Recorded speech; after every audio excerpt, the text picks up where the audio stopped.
BMC चुनाव की उल्टी गिनती शुरू हो गई है। बस कुछ दिन का वक्त बचा है और मुंबई में वोटिंग होगी। देश के सबसे बड़े नगर निगम महापालिका मुंबई यानी कि बीएमसी में यहाँ चुनाव हो रहा है, वोटिंग होने वाली है। तो यहाँ इस वोटिंग से ठीक पहले एक नया सर्वे आ गया। उद्धव ठाकरे को बड़ा झटका लगता हुआ दिख रहा है। तो वहीं बड़ी बात यह भी है कि बीजेपी यहाँ पर बड़ा लीड गेन करती हुई दिख रही है। तो क्या बीजेपी अकेले दम पर मेयर बना लेगी? शिंदे गुट और कांग्रेस का क्या हाल है, वो भी सब कुछ आपको दिखाते हैं। इस नए सर्वे में क्या क्या कहा गया है बताते हैं, दिखाते हैं सब कुछ आपको। आप इस वीडियो को शेयर करें और इस पूरे के पूरे सर्वे पर, इस एनालिसिस पर अपनी राय जरूर दें कि क्या ऐसा संभव है, कमेंट जरूर करें।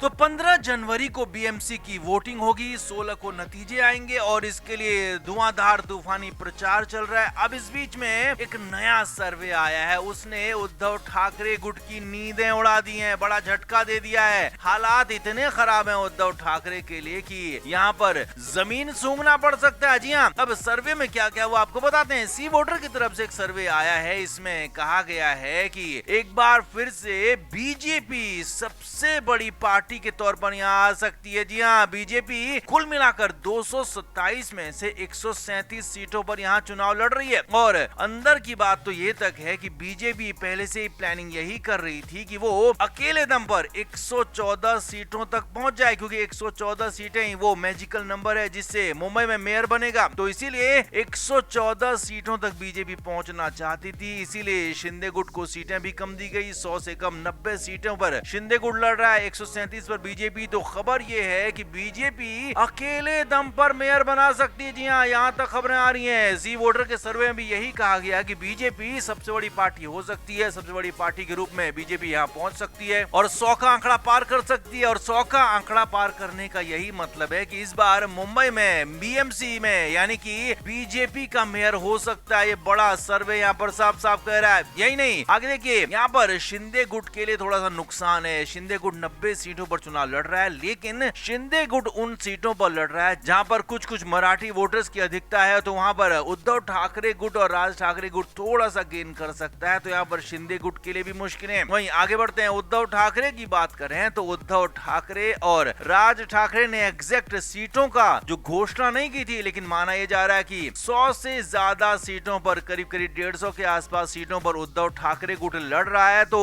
अब बड़ी बात यह है कि उद्धव ठाकरे को यहाँ पर बहुत मुश्किल हो सकती है 50 का आंकड़ा पार करने में भी। जी हाँ, ये बड़ी बात आपको बता रहे हैं। सर्वे के मुताबिक उद्धव ठाकरे यहाँ पर जरूर ठाकरे ब्रांड के तौर पर आगे बढ़ रहे हैं। और यही नहीं, जो चुनाव एक तरफा लग रहा था, बीजेपी के पक्ष में लग रहा था, उसमें थोड़ी सी जान आई है राज ठाकरे और उद्धव ठाकरे के साथ आने से, लेकिन इतनी भी जान नहीं आई है कि ये चुनाव जीत जाए। जी हाँ, यही खबर है। नए सर्वे के मुताबिक उद्धव ठाकरे के लिए मुश्किल हो सकती है, 50 सीटों के आसपास ये सिमट सकते हैं। और इससे भी बड़ी बात, सबसे ज्यादा नुकसान अगर उद्धव ठाकरे और राज ठाकरे के गठबंधन को, उनकी पार्टी को कोई करने जा रहा तो वो है कांग्रेस। जी हाँ, कांग्रेस यहाँ पर बड़ा डेंट करने जा रही है उद्धव ठाकरे और राज ठाकरे के कैंडिडेट्स को, जबकि बीजेपी को इसका सीधा फायदा होता हुआ नजर आ रहा है। और इसीलिए यहाँ पर कांग्रेस भी बहुत ज्यादा अच्छे हालात में तो नहीं है, लेकिन हाँ, कई सीटों पर जहाँ मुस्लिम बहुल सीटें हैं, उत्तर भारतीय सीटें हैं, तो वहां पर कांग्रेस को कुछ फायदा हो सकता है। लेकिन मराठी सीटों पर उद्धव ठाकरे की पार्टी अच्छा कर सकती है, क्योंकि बीजेपी ओवरऑल यहाँ पर ठीक कर सकती है। ऐसी फिलहाल नए सर्वे में बातें सामने आई है। तो कुल मिलाकर अकेले दम पर बीजेपी मेयर बनाने की तरफ बढ़ सकती है, ऐसा सर्वे में कहा जा रहा है। अकेले दम पर सबसे बड़ी पार्टी बन सकती है और लंबे समय बाद बीजेपी का मेयर या कहें कि मुंबई में बीएमसी में नजर आ सकता है। तो इस नए सर्वे में सारी बातें सामने आ रही है। तो आप इस पर क्या कहेंगे? आप भी कमेंट करके जरूर से जरूर बताएं कि क्या ये संभव है, क्या आपको लग रही संभावना। आप भी कमेंट करके जरूर से जरूर बताएं, वीडियो को शेयर भी करें।